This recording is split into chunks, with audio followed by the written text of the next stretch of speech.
Have you ever wondered what marriage looks like between two therapists? Well, today I'm going to give you a glimpse into exactly that, and I'm going to be upfront and transparent, and honestly, it's a little nerve-wracking. And I'm about to just unload a recent thing on you on exactly what it looks like behind closed doors with the support of my husband for the purpose of helping your marriages. So if you want to strengthen your own marriage bond, and if you want to understand the transformative power of rewriting narratives and understanding your core values and how that applies to your marriage, then stay tuned.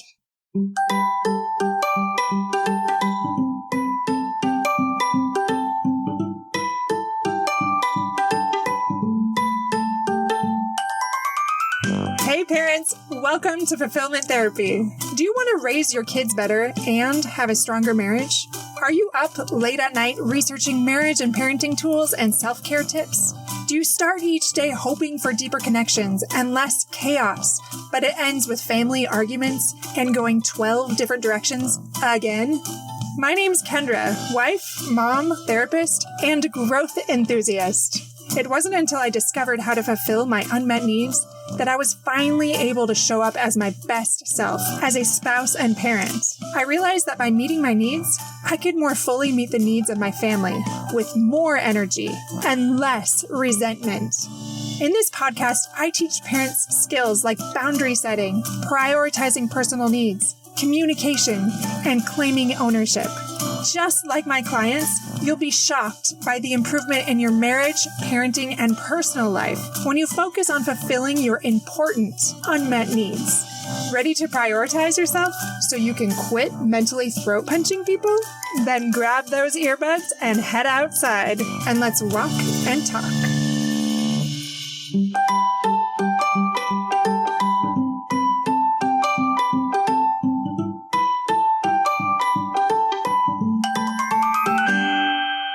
Welcome back, my friends.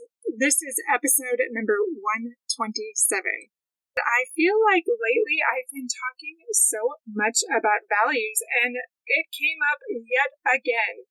So I don't know, maybe I'm going to become a values expert as well, the thing that I'm really interested in, and I feel like connects to so many areas of our mental health and wellness. So here it is again, and I promise you, by the end of this, we'll be able to have very specific, simple steps that you can improve your marriage.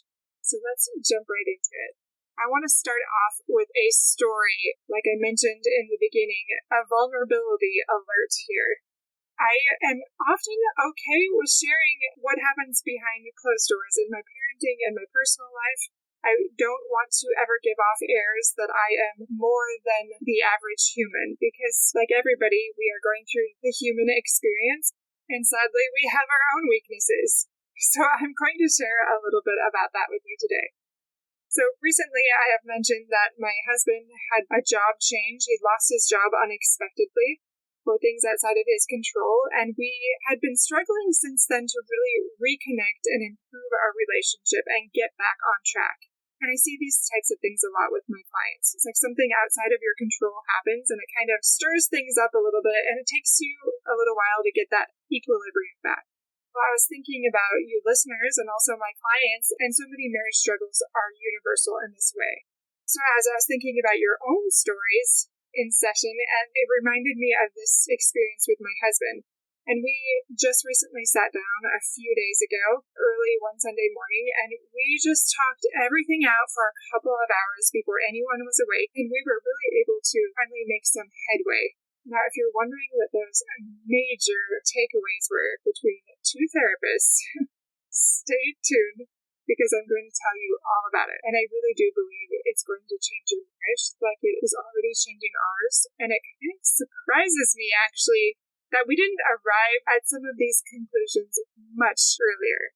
I just want to briefly mention one-on-one coaching and the coming courses.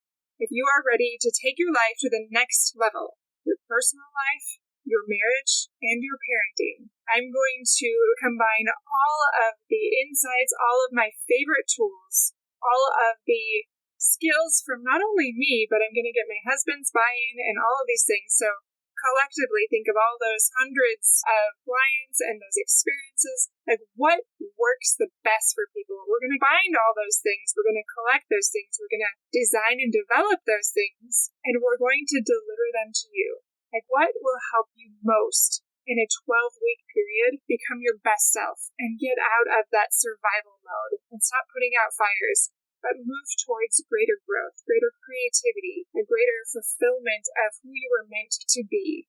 Well, if you want those things, stay tuned because they are coming. My goal right now is to get them all launched by January 1st.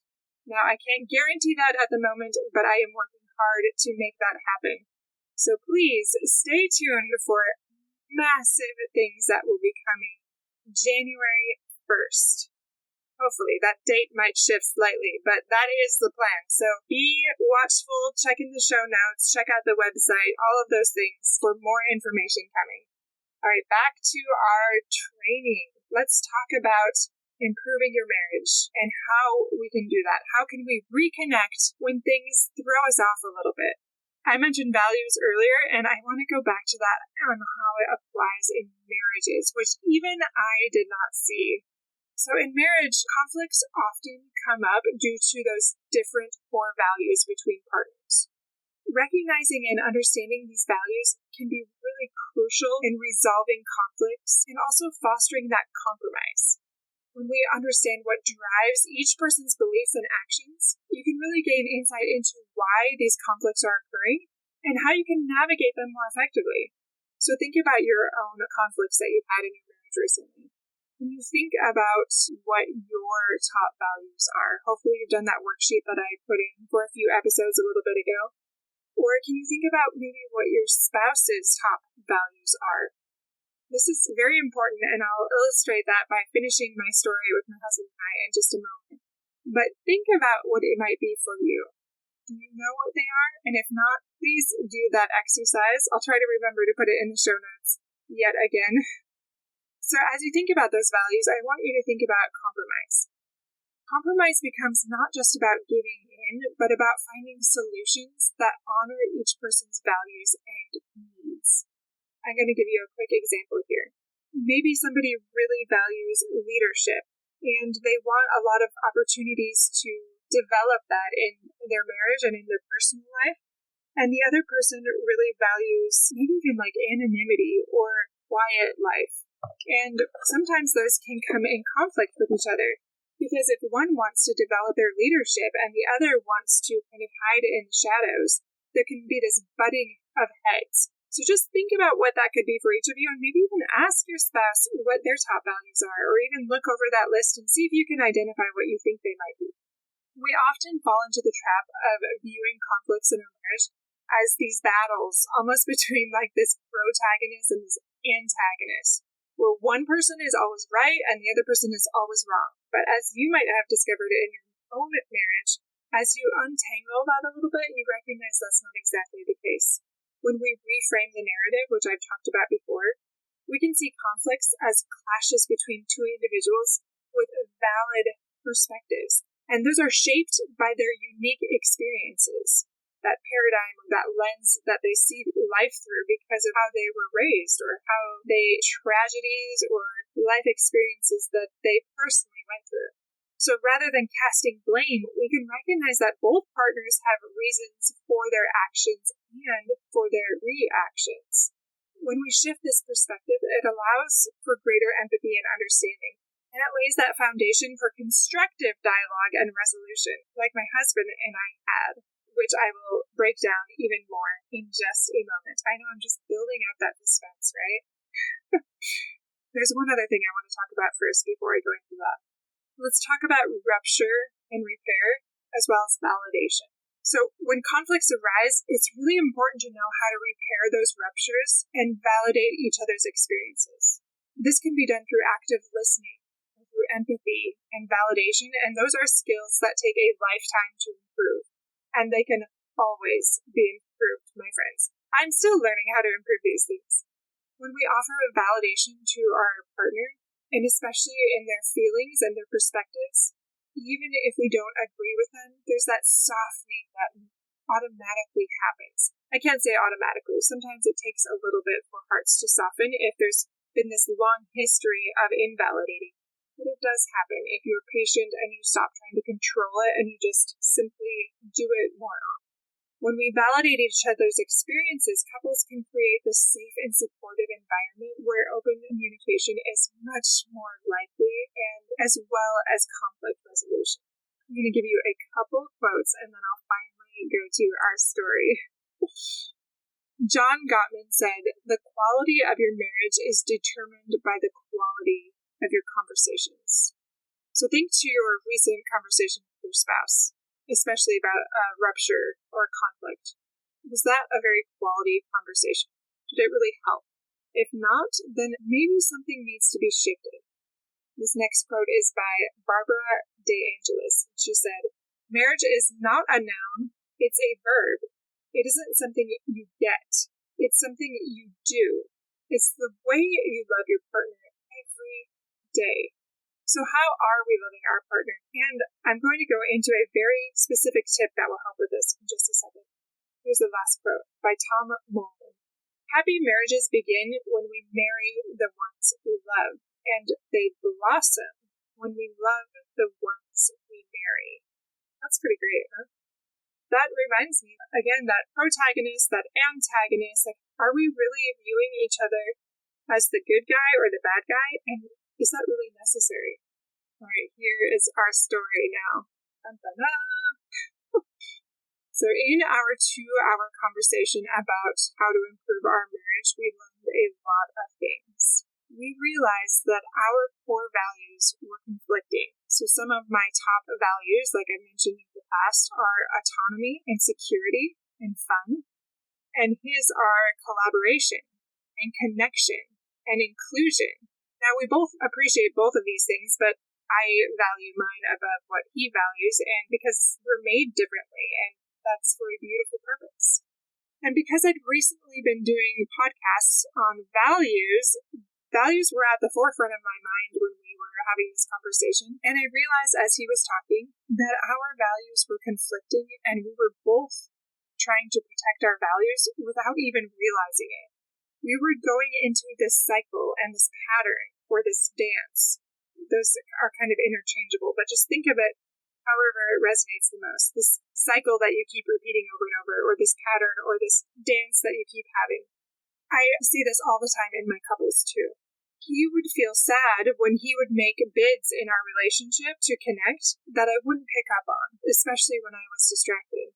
I was working harder and faster because the message that I got when his job fell through was that I had less time before I needed to increase my private practice hours, and in order to compensate for that lost income of his, which meant that I had to focus much more. And that also meant, unfortunately, that I was more preoccupied. Even though I had boundaries and was trying to stick to a certain amount of hours where I was with my family, more specifically him, I was more preoccupied because I was also worried about him. So I kept going back to, okay, what can I do to alleviate this worry? But the more preoccupied it became, the more he felt unseen. Then he felt disconnected and unincluded in what I was doing. And this caused him to pull away more and resulted in almost this self-fulfilling prophecy that, well, I'll go into that in just a minute, but I see that a lot with clients too, that sometimes the things they do result in a self-fulfilling prophecy, the thing that they fear the most. The story that he was telling himself, and again, this is all based on things that we talked about and shared with each other, the story that he was telling himself, even if it was somewhat unconscious at the time, was that I cared more about work than I did about him, which in turn caused him to pull away. And because of that, again, that self-fulfilling prophecy, we collaborated less. And again, that cycle, that created even more disconnect and more estrangement. What he valued the most was being threatened, and that further harmed our relationship. So again, remember, his top values, some of them, are connection and collaboration and inclusion. And now on my end, and before I go into this, I want you to think about your own struggles, because this really does apply to anyone. Just plug in your own values. On my end, I sensed his overwhelm and sadness when the job didn't end up the way he expected.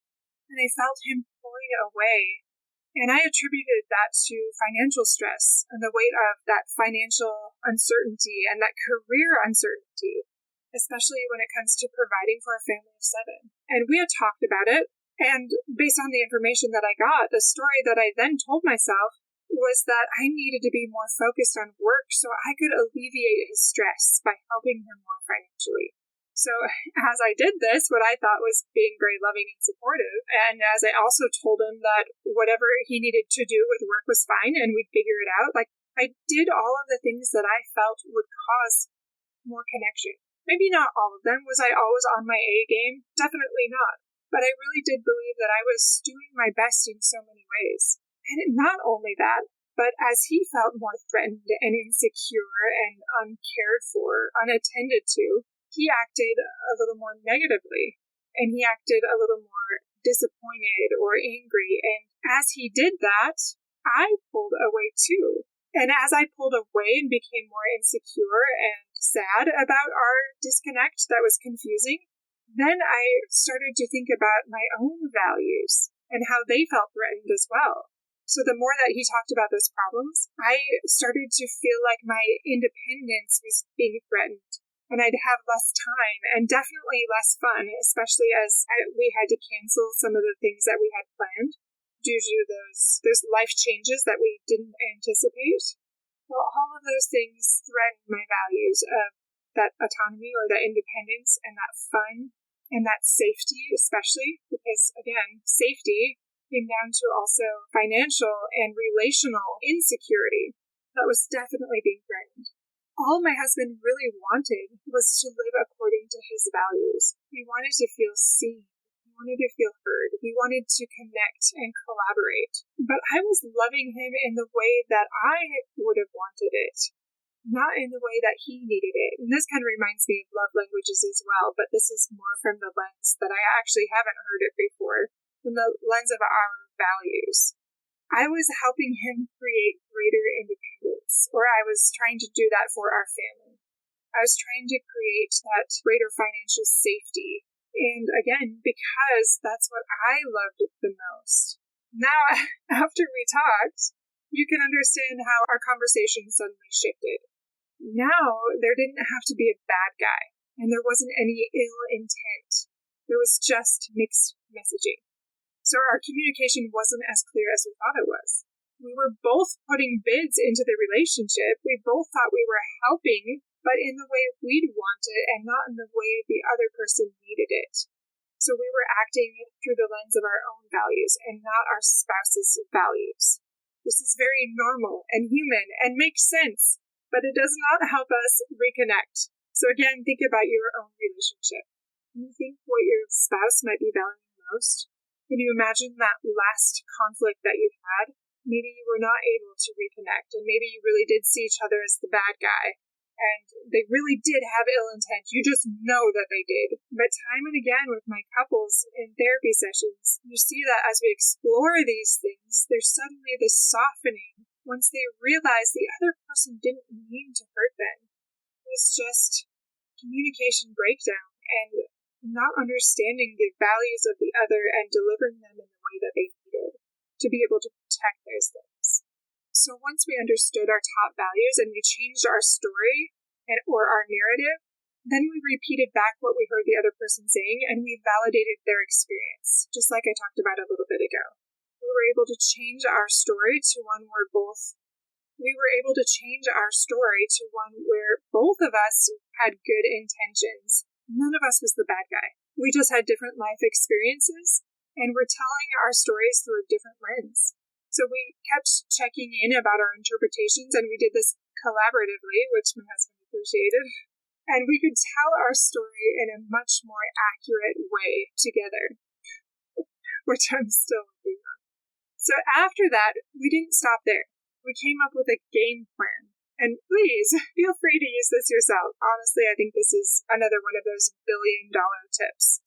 We decided that every Sunday we're going to have a couple review. And that can feel a little bit daunting, so maybe you want to call it something else, or even a family review.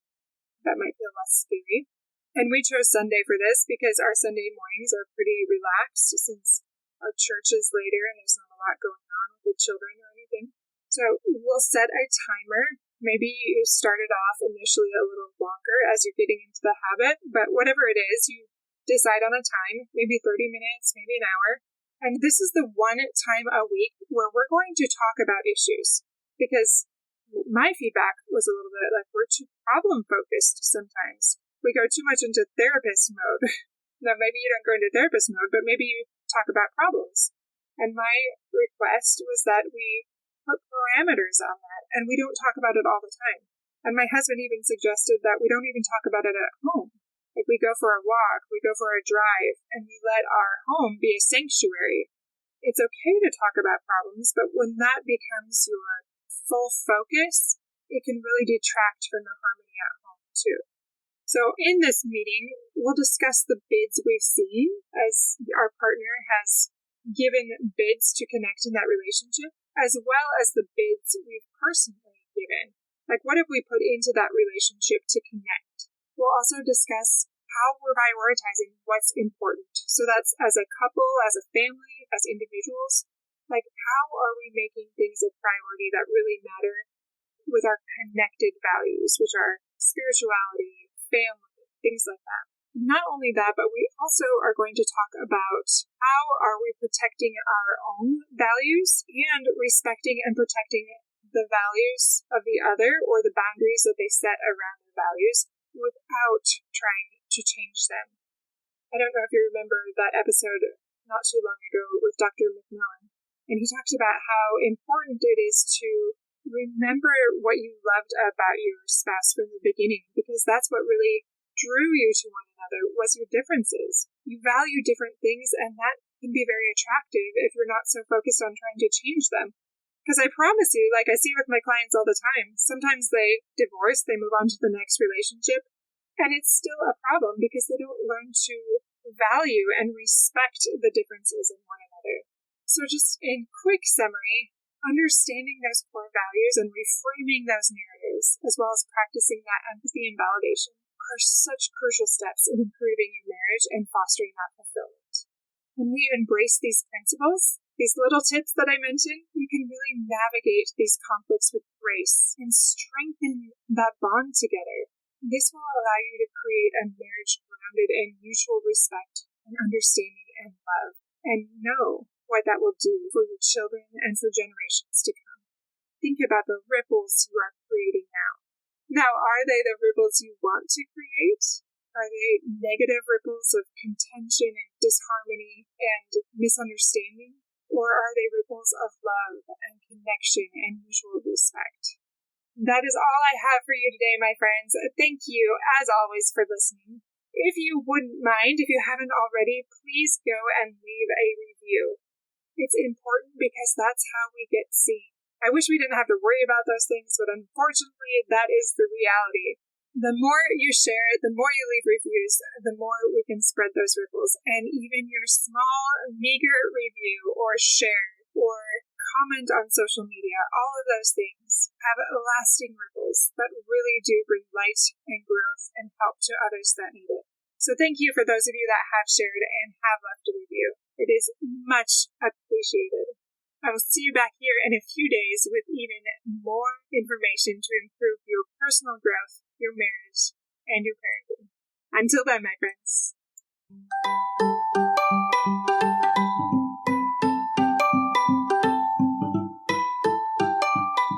Hey friends, I hope you enjoyed today's episode.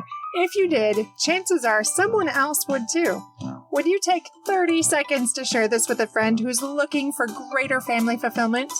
And while you're sharing, tell me what you think about the show by leaving a review on Apple Podcasts. It refuels me when I hear this podcast is helping you. No matter what your house or your hair looks like, I'll meet you back here every Monday and Thursday morning for more episodes. Until then.